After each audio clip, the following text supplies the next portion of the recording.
जय श्री कृष्ण। प्यारे मित्रों, आज हम आपको पुरुषोत्तम मास के द्वितीय दिवस की पावन कथा को श्रवण कराने जा रहे हैं। आप सभी लोग इस पावन दिव्य आनंददायक कथा का आनंद लीजिएगा और इस कथा को आप दूसरों तक भी पहुंचाइएगा, क्योंकि भगवान की कथा जितना अधिक से अधिक आप दूसरों को सुनाएंगे उतना अधिक से अधिक आपको पुण्य की प्राप्ति होगी। तो प्रथम दिन की कथा में हमने सुना, आज हम दूसरे दिन की जो कथा है उसको श्रवण करते हैं। सूत जी बोले, हे ऋषियों, वहां पर राजा परीक्षित की श्री सुखदेव जी से पवित्र श्रीमद्भागवत की मोक्ष दिलाने वाली परम सुंदर कथा सुन रहे हैं। उसी मुक्ति प्रदायक कथा का श्रवण कर मैं यहाँ पर आप लोगों के निकट आया हूँ। यह सुन करके ऋषिगण बोले, हे सूत जी महाराज, आप अन्य सभी कथाओं को छोड़कर हमें सुखदेव जी के श्री मुख से सुनी हुई उस पवित्र कथा को सुनाने की कृपा करें। सूत जी बोले, हे ऋषियों, मैं आपको श्री व्यास के सुयोग्य शिष्य श्री सुखदेव जी से सुनी हुई कथा को सुनाता हूँ।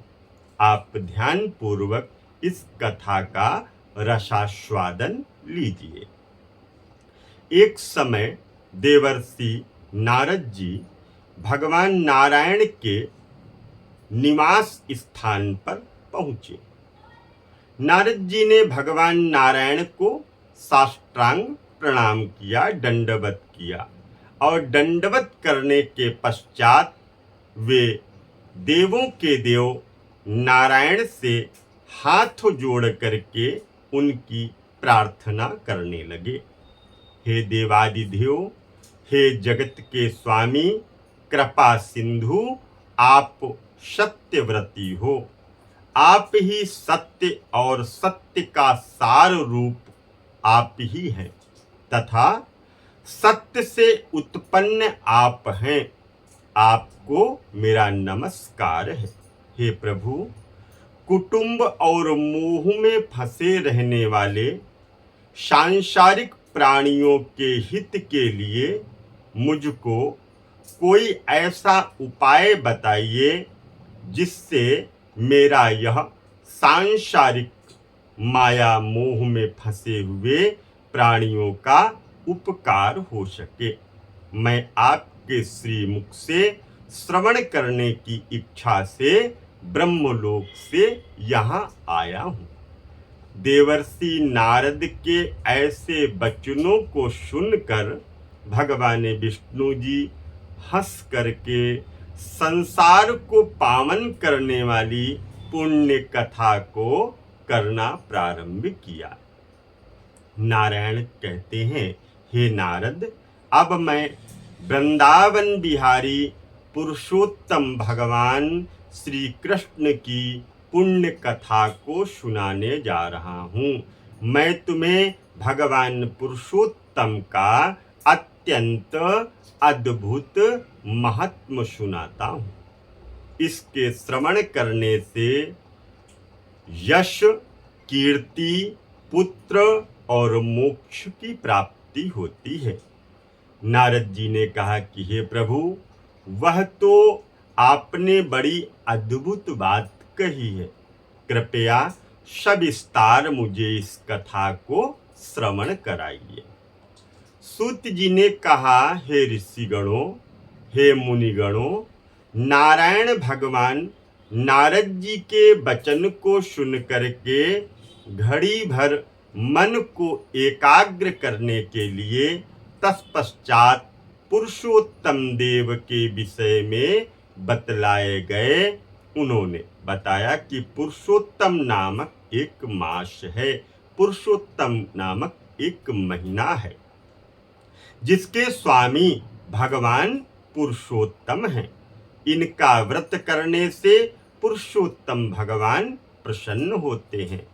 नारद जी बोले, मैंने स्वामियों सहित चैत्रादि मास के महत्व को सुना है, किंतु हे प्रभु, यह पुरुषोत्तम मास कभी नहीं सुना।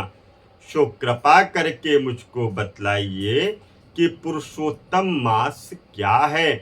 हे स्वामी, कृपा करके ऐसी कथा सुनाओ जिसके श्रवण, पाठ और उच्चारण करने से रोग, शोक, दोष और पाप से व्यक्ति को मुक्ति मिल जाती है। इस तरह से पुरुषोत्तम मास में भगवान विष्णु की पूजा करनी चाहिए। और यह पुरुषोत्तम का महीना इस बार श्रावण के महीने में पड़ा है। तो भगवान राम का पूजन भगवान भोलेनाथ करते हैं और भगवान भोलेनाथ का पूजन भगवान राम करते हैं। तो यह और ही सुंदर मास कहलाने लगा। पुरुषोत्तम मास कहते हैं कि भगवान कृष्ण का ही नाम पुरुषोत्तम है और इस महीने को इसी कारण से पुरुषोत्तम मास कहा जाता है। भगवान कृष्ण की लीलाओं को आनंदित करने वाले इस मास में जो व्यक्ति इस कथा को श्रवण करता है, भगवान उसके जीवन में हर तरह से मंगल करते हैं। आप सभी भक्तों को मैं ये कहूँ कि इस चैनल के माध्यम से आप कथा को श्रवण कर रहे हैं, अन्य भक्तों को भी ये कथा आप सुनाइए, उनके पास में इस कथा को भेजिए, आप भी सुनिए। और रोज की कथा को सुनने के लिए और सुंदर सुंदर चर्चाएं करने के लिए इस चैनल को आप लाइक भी करें, कमेंट भी करें और शेयर भी करें। पुनः मिलूंगा एक नए वीडियो में, तब तक के लिए सभी को जय श्री कृष्णा।